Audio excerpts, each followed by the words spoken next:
Step 5. Admitted to God, to ourselves, and to another human being the exact nature of our wrongs. All of AA's 12 steps ask us to go contrary to our natural desires. They all deflate our egos. When it comes to ego deflation, few steps are harder to take than 5. But scarcely any step is more necessary to long-time sobriety and peace of mind than this one. AA experience has taught us we cannot live alone with our pressing problems and the character defects which cause or aggravate them. If we have swept the searchlight of Step 4 back and forth over our careers, and it has revealed in stark relief those experiences we'd rather not remember, if we've come to know how wrong thinking and action have hurt us and others, then the need to quit living by ourselves with those tormenting ghosts of yesterday gets more urgent than ever. We have to talk to somebody about them. So intense, though, is our fear and reluctance to do this, that many AAs at first try to bypass Step 5. We search for an easier way, which usually consists of the general and fairly painless admission that when drinking we were sometimes bad actors. And then, for good measure, we add dramatic descriptions of that part of our drinking behavior which our friends probably know about anyhow. But of the things which really bother and burn us, we say nothing. Certain distressing or humiliating memories, we tell ourselves, ought not to be shared with anyone. These will remain our secret. Not a soul must ever know. We hope they'll go to the grave with us. Yet, if AA's experience means anything at all, this is not only unwise, but is actually a perilous resolve. Few muddled attitudes have caused us more trouble than holding back on Step 5. Some people are unable to stay sober at all. Others will relapse periodically until they really clean house. Even AA old-timers, sober for years, often pay dearly for skimping this step. They will tell how they tried to carry the load alone, how much they suffered of irritability, anxiety, remorse, and depression, and how, unconsciously seeking relief, they would sometimes accuse even their best friends of the very character defects they themselves were trying to conceal. They always discovered that relief never came by confessing the sins of other people. Everybody had to confess his own. This practice of admitting one's defects to another person is, of course, very ancient. It has been validated in every century, and it characterizes the lives of all spiritually centered and truly religious people. But today religion is by no means the sole advocate of this saving principle. Psychiatrists and psychologists point out the deep need every human being has for practical insight and knowledge of his own personality flaws and for a discussion of them with an understanding and trustworthy person. So far as alcoholics are concerned, AA would go even further. Most of us would declare that without a fearless admission of our defects to another human being, we could not stay sober. It seems plain that the grace of God will not enter to expel our destructive obsessions until we are willing to try this. What are we likely to receive from Step 5? For one thing, we shall get rid of that terrible sense of isolation we've always had. Almost without exception, alcoholics are tortured by loneliness. Even before our drinking got bad and people began to cut us off, nearly all of us suffered the feeling that we didn't quite belong. Either we were shy and dared not draw near others, or we were apt to be noisy good fellows, craving attention and companionship, but never getting it, at least to our way of thinking. There was always that mysterious barrier we could neither surmount nor understand. It was as if we were actors on a stage, suddenly realizing that we did not know a single line of our parts. That's one reason we loved alcohol too well. It did let us act extemporaneously. But even Bacchus boomeranged on us. We were finally struck down and left in terrified loneliness. When we reached AA and for the first time in our lives stood among people who seemed to understand, the sense of belonging was tremendously exciting. We thought the isolation problem had been solved. But we soon discovered that while we weren't alone anymore in a social sense, we still suffered many of the old pangs of anxious apartness. Until we had talked with complete candor of our conflicts and had listened to someone else do the same thing, we still didn't belong. Step 5 was the answer. It was the beginning of true kinship with man and God. This vital step was also the means by which we began to get the feeling that we could be forgiven, no matter what we had thought or done. Often it was while working on this step with our sponsors or spiritual advisors that we first felt truly able to forgive others, no matter how deeply we felt they had wronged us.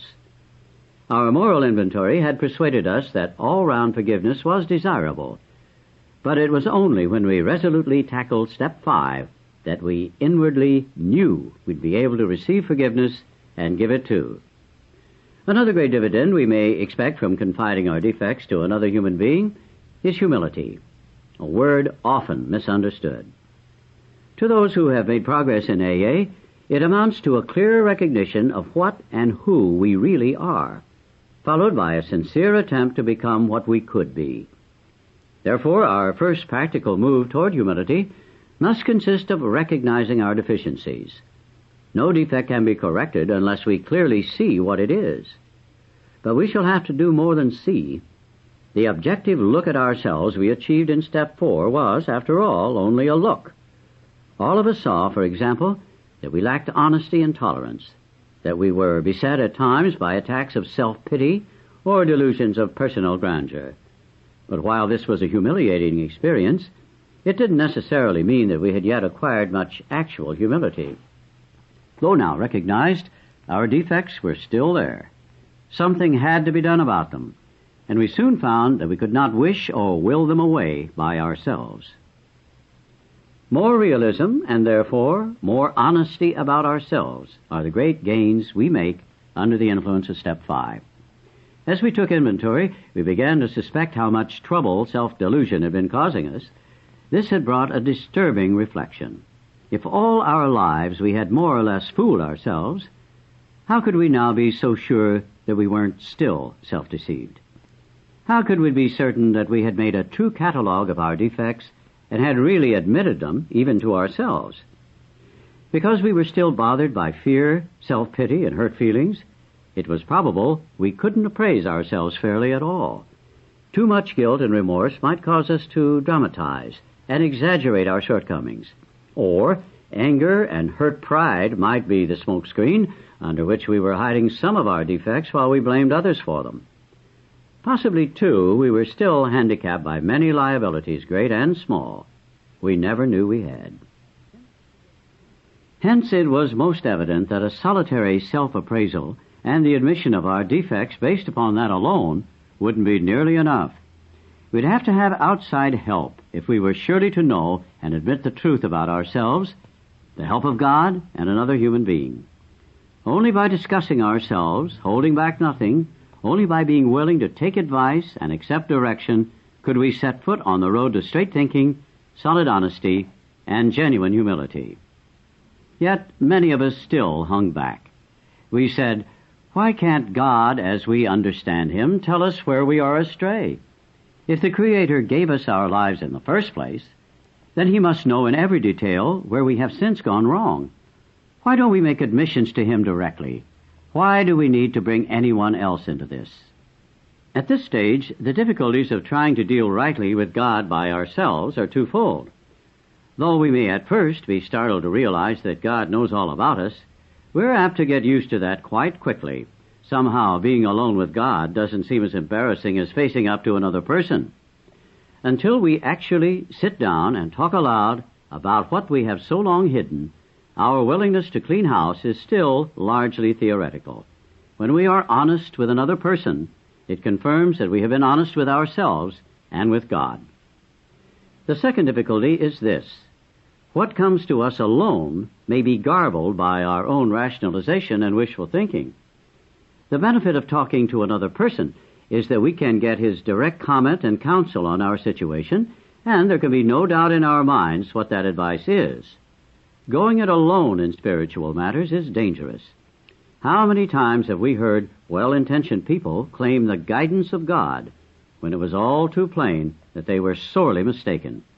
Lacking both practice and humility, they had deluded themselves and were able to justify the most arrant nonsense on the ground that this was what God had told them.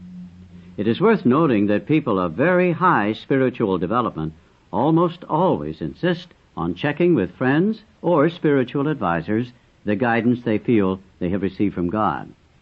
Surely then, a novice ought not to lay himself open to the chance of making foolish, perhaps tragic blunders in this fashion.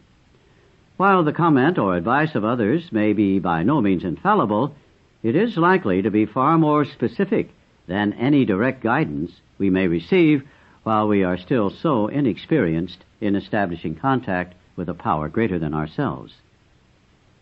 Our next problem will be to discover the person in whom we are to confide. Here we ought to take much care, remembering that prudence is a virtue which carries a high rating. Perhaps we shall need to share with this person facts about ourselves which no others ought to know.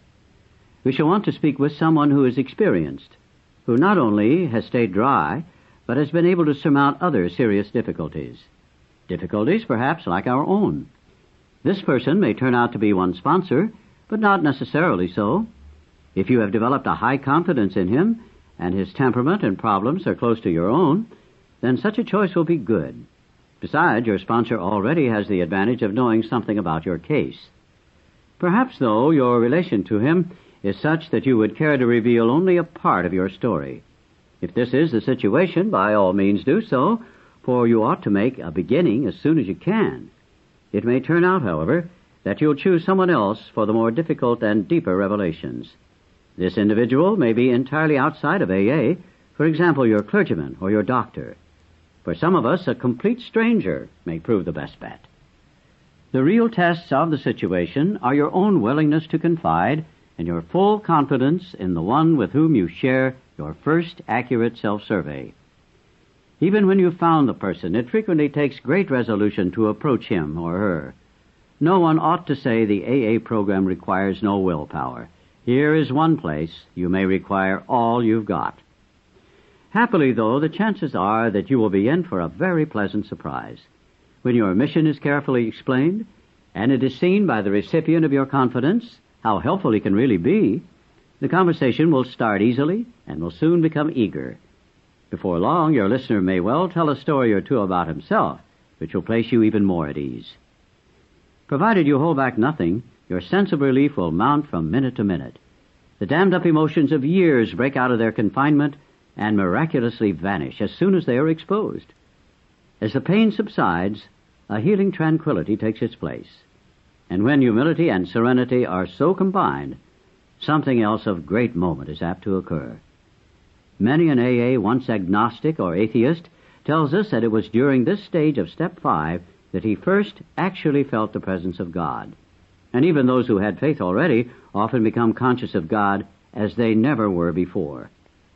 This feeling of being at one with God and man, this emerging from isolation through the open and honest sharing of our terrible burden of guilt, brings us to a resting place where we may prepare ourselves for the following steps toward a full and meaningful sobriety.